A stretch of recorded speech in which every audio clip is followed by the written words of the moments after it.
بسم الله الرحمن الرحيم. الحمد لله رب العالمين، والصلاة والسلام على أشرف الأنبياء والمرسلين نبينا محمد وعلى آله وصحبه أجمعين، أما بعد. السلام علیکم ورحمۃ اللہ وبرکاتہ. معزز سامعین کرام، آج کے اس درس میں 40 نوویہ کی 12ویں حدیث، جو ہمیں اور تمام لوگوں کو لا یعنی و بیجا امور سے اجتناب اور پرہیز کرنے کی ہدایت کرتی ہے. عن ابی ہریرہ رضی اللہ عنہ قال قال رسول اللہ صلی اللہ علیہ وسلم: من حسن اسلام المرء ترکہ ما لا یعنیہ، حدیث حسن رواہ الترمذی وغیرہ ہکذا. ترجمہ: ابو ہریرہ رضی اللہ تعالیٰ عنہ بیان کرتے ہیں کہ رسول اکرم صلی اللہ علیہ وسلم نے فرمایا، آدمی کے اسلام کی ایک خوبی یہ ہے کہ وہ لا یعنی چیزوں کو چھوڑ دے، یعنی اپنے سے غیر متعلق چیزوں سے دور رہے. یہ حدیث حسن ہے، اسے ترمذی وغیرہ نے روایت کیا ہے. معزز سامعین کرام، اس حدیث سے فوائد و احکام بھی سماعت فرمائیں.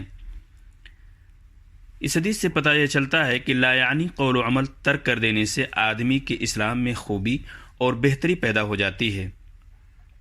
اسی طرح وہ اپنے وقت و زبان کی حفاظت کر لیتا ہے اور سکون اطمینان پا لیتا ہے. دوسری چیز، لا یعنی چیزوں سے مراد وہ اقوال و اعمال ہیں جو آدمی سے غیر متعلق ہوا کرتے ہیں. اپنے سے غیر متعلق امور میں مداخلت ہی سارے مسائل کھڑے ہوتے ہیں. اسی کی وجہ سے مسائل اور مصائب سامنے آتے ہیں.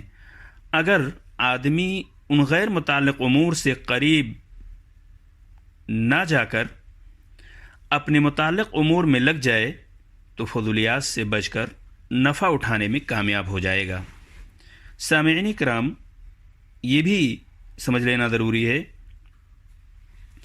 کہ لا یعنی امور کو چھوڑ کر آدمی ان چیزوں کو اپنی مشغولیت اور اپنا مشغلہ بنائے جو ان کے لیے دین و دنیا دونوں میں مفید اور نفع بخش ہوں. وہ ایسی ہی چیزوں کے لیے اپنا پورا وقت اور اپنی پوری محنت صرف کرے. رسول اللہ صلی اللہ علیہ وسلم کا ارشاد ہے: المؤمن القوی خیر وحب الی اللہ من المؤمن الضعیف. طاقتور مومن اللہ کے نزدیک کمزور مومن سے زیادہ بہتر اور زیادہ محبوب ہے، اور ہر ایک میں بھلائی ہے. وفی کل خیر.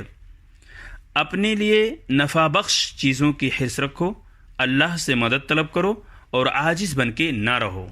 یہ مسلم کی روایت ہے. سامعین کرام، امید ہے کہ ہم نے اور آپ نے اس حدیث سے استفادہ کیا ہوگا، اور اللہ تعالیٰ سے دعا ہے کہ اللہ تعالیٰ ہم سب کو اپنی حفاظت میں رکھے اور لا یعنی چیزوں سے دور رکھے. آمین. السلام علیکم ورحمۃ اللہ وبرکاتہ.